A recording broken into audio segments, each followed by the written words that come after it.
নমস্কার বন্ধুরা, আজকে আমি তৈরি করব তাল ফুরুলি।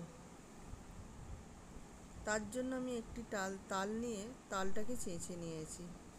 তালের যে চাঁচাটা বেরিয়েছে সেটা একটা কড়াইয়ে দিয়ে তার সঙ্গে চিনি দিয়ে আমি ভালো করে জাল দিয়ে পাক করে নেব।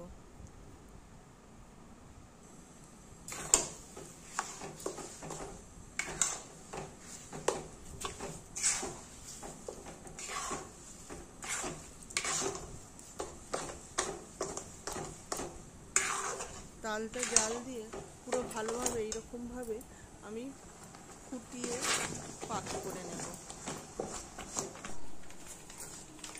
তালটা আমার জাল দেওয়া হয়ে গেছে, এবার ঠান্ডা হয়ে করে নিয়ে তাতে আমি সুজিটা 1 কাপ পরিমাণ সুজিটা আমি ওর সঙ্গে ভালো করে মিশিয়ে দেব।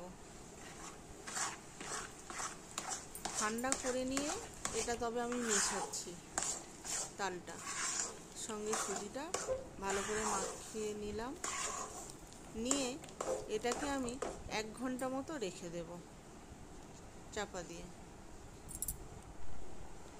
তারপরে 1 ঘন্টা বাদে 1 কাপ পরিমাণ ময়দা ও 1 কাপ পরিমাণ চাল গুঁড়ি দিয়ে দিলাম, পরিমাণ মতো লবণ দিয়ে দিলাম।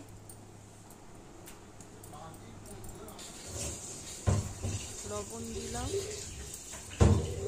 দিয়ে এরপরে কোরানো নারকেল পুরো ওর সঙ্গে দিয়ে ভালো করে আমি মেখে নেব।